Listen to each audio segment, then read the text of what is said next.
이번 영상에서는 정신병 치료의 단계별 수준, 즉 목표에 대해 알아봅니다. 정신병의 치료 단계는 크게 세 가지로 구분해 볼 수 있습니다. 첫 번째 단계는 정신병 증상이 활발히 진행되는 단계입니다. 이때의 치료 목표는 정신병 증상을 진정시키고 완화하여 더 이상의 폐인화를 막는 것입니다. 이때는 되도록 입원하여 약물 치료를 통해 증상을 완화하고 진정시키는 것이 우선입니다. 발작을 일으키고 헛소리를 한다고 해서 정신주의적 치료에만 매달리며 시간을 흘려보내서는 안 됩니다. 기도원 등의 종교시설에서 기도만으로 치료한다거나 구슬한다거나 하며 시간을 보낼 경우 증상은 더욱 악화될 수 있으며 만성화로 빠져 치료가 더욱 어려워지게 됩니다.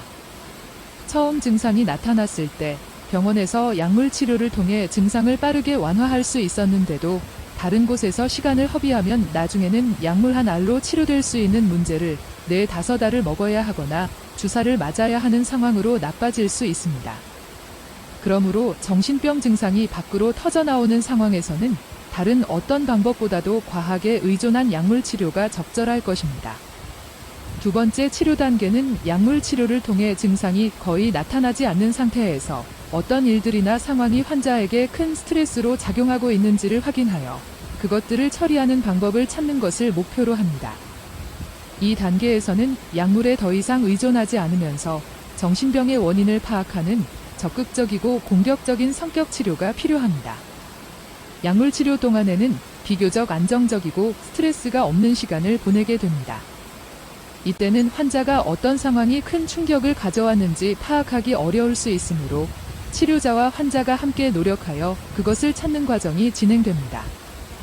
약을 먹지 않고 하루를 견뎌보거나 사람이 많은 곳에 믿을 만한 보호자와 함께 나들이를 하기도 하면서 문제의 원인을 찾아보는 것입니다. 약을 먹지 않는 것에 대한 두려움이 있더라도 의지를 내어 시도해보는 강력한 힘이 필요한 단계입니다. 이때는 치료자와 보호자의 긴밀한 협조와 이해가 절대적으로 필요하고 온갖 정성과 사랑의 힘으로 병을 치료하겠다는 투병의 의지도 필요합니다. 여러 가지 방법을 동원하여 스트레스를 받는 원인과 상황을 찾아내고 그것을 어떻게 처리하는 것이 좋을지 생각해 보아야 합니다.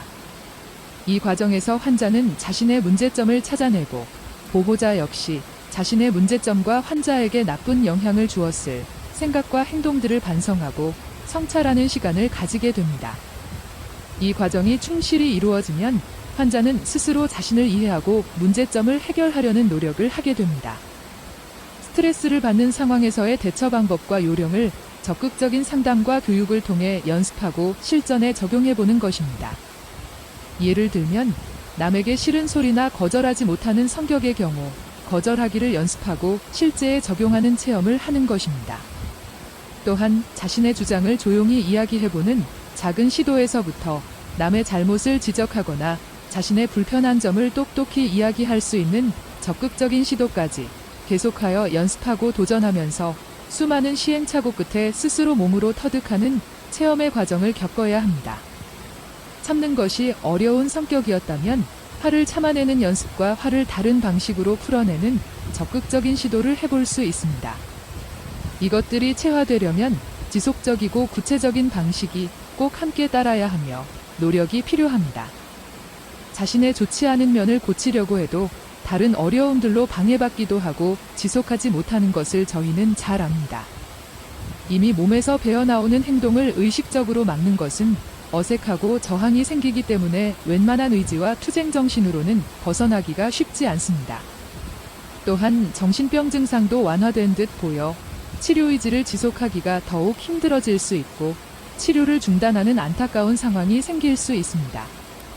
그러나 이는 정신병이 재발하는 악순환을 만드는 것이므로 치료 과정을 지속적으로 인내를 가지고 꾸준히 노력하는 것이 정말 중요합니다. 훈련과 연습이 부족하게 될 경우 다음번에는 더욱 큰 혼란에 빠질 수 있습니다. 머리로 알고 있는 것과 행동이 따르지 못하는 모순을 보이게 되면 내부적인 갈등이 커져서 병의 원인인 외부 스트레스와 함께 스스로의 갈등까지 더하여지기 때문입니다. 좋은 방법들이 몸에 배어 저절로 우러나올 때까지는 결코 치료를 중단하여서는 안 될 것입니다. 마지막 치료 단계는 정신병 문제를 벗어나는 정도를 뛰어넘어 좀 더 높은 수준인 자신의 존재의지를 밝히고 자아 실현을 위해 애쓰는 것을 목표로 하는 단계입니다. 간혹 겉으로 매우 높은 수준에 있는 사람이 정신병 환자가 되는 경우가 있습니다. 사회적인 성공, 경제적인 부를 누리는 것으로는 무언가 허무하고 허전하여 채워지지 않는 것이 있어서 혼란과 갈등을 반복하다가 병이 나는 경우에는 고차원적인 정신적 방법이 필요합니다. 단순히 기도하거나 불공을 드리는 차원으로는 안 되며 스스로 깨달음을 얻어 한 단계 뛰어넘어 자기를 완성하려는 자세를 가져야 합니다. 정신병 증상 없이 매일 적당히 먹고 살 정도의 수준을 유지하는 것에 만족하고 꿈이나 희망이 없이 살아가는 것은 치료의 낮은 단계입니다. 정신병 증상이 없고 먹고 사는데 지장이 없을 정도의 수준에만 머물러 있으면 다시 실증, 권태로움, 허무와 허전함으로 우울감이 생기게 되고 어느 순간 다시 정신병 증상이 나타나기 쉽습니다. 삶의 꿈과 희망이 있는 사람과 그렇지 않은 사람은 다를 수밖에 없습니다. 정신병 치료를 올바르고 성실하게 받았다면 당연히 꿈을 가지고 앞으로 나아갈 수 있고 자신의 처지에 적당하게 조금씩 전진하는 자세로 살아간다면 다시는 정신병의 재발에 대한 두려움 없이 자신의 존재의지를 찾고 자아 실현 삶을 살아갈 수 있을 것입니다. 다음 영상에서는 정신병 치료의 현실과 한계, 그리고 쟁점 사항들에 대해 알아봅니다.